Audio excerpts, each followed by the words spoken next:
সবাইকে আজকের এই বিশেষ বিশ্লেষণে দারুণভাবে স্বাগত জানাচ্ছি।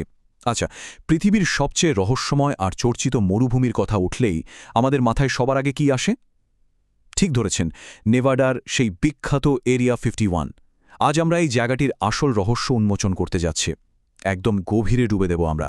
পপ কালচার বা সিনেমাগুলোতে এরিয়া 51 নিয়ে অদ্ভুত সব মিথ্য আমরা সবাই দেখেছি, তাই না? ফ্লাইং সসার থেকে শুরু করে এলিয়েনদের সাথে সরকারের গোপন আতাত কিংবা ওই কুখ্যাত রেস্ট্রিক্টেড এরিয়া সাইনবোর্ডের পেছনের কড়া নিরাপত্তা, এসবই যুগ যুগ ধরে আমাদের কল্পনার জগৎকে বিশালভাবে প্রভাবিত করে আসছে। মানে রহস্যের যেন কোনো শেষ নেই।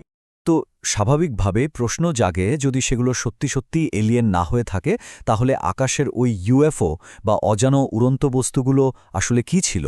ওয়েল, এলিয়েনদের ওই রোমাঞ্চকর কল্পকাহিনী থেকে একটু বেরিয়ে এসে আজ আমরা স্নায়ুযুদ্ধ বা কোল্ড ওয়ারের সময়কার এক চরম গোপনীয় স্পাই নেটওয়ার্ক আর এভিয়েশন টেস্টিংয়ের দারুণ সব বাস্তবতার কথা জানব। বিশ্বাস করুন, এই সত্যিটা যে কোনো কল্পকাহিনীর চেয়ে কোনো অংশে কম রোমাঞ্চকর নয়।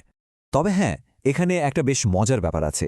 ১৯৬১ সালে মার্কিন বিমানবাহিনীর প্রজেক্ট ১৭৯৪-এর অধীনে কিন্তু আসলেই একটা ফ্লাইং সসার বা চাকতির মতো দেখতে বিমান বানানোর চেষ্টা হয়েছিল।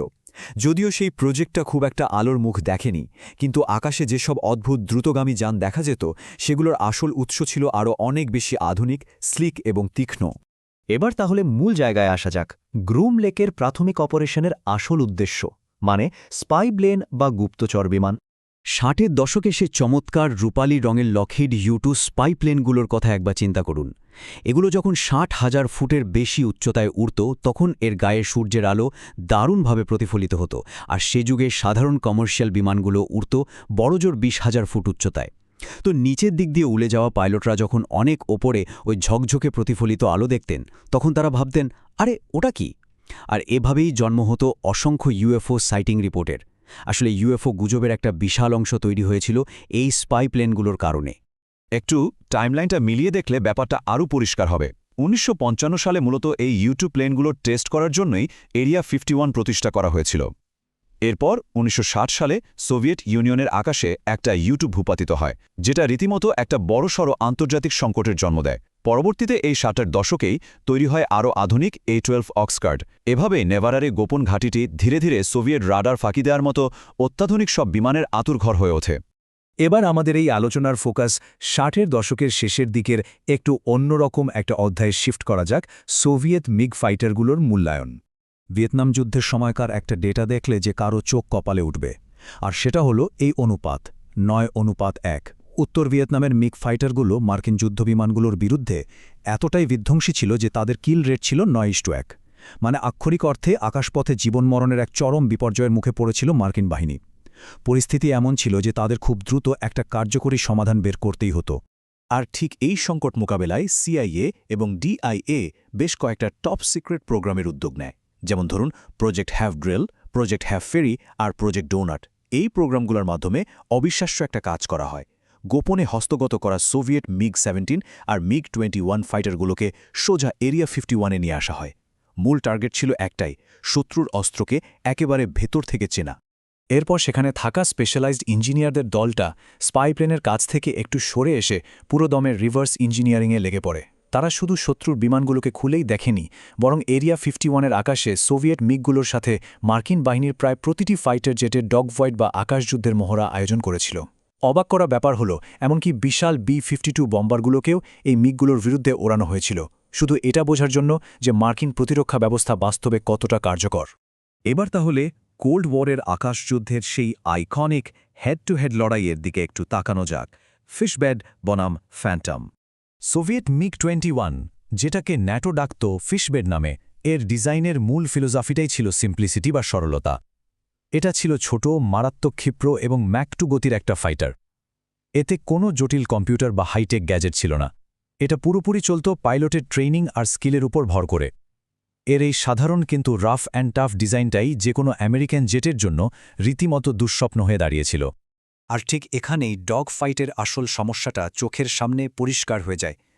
একপাশে ছিল একদম হালকা, অসম্ভব ক্ষিপ্র এবং সাধারণ প্রযুক্তির সোভিয়েত মিগ-21 ফিশবেড, আর অন্য পাশে মার্কিন F-4 ফ্যান্টম 2, যেটা ছিল ওজনে অনেক ভারী এবং জটিল সব কম্পিউটার ও প্রযুক্তির ওপর দারুণভাবে নির্ভরশীল।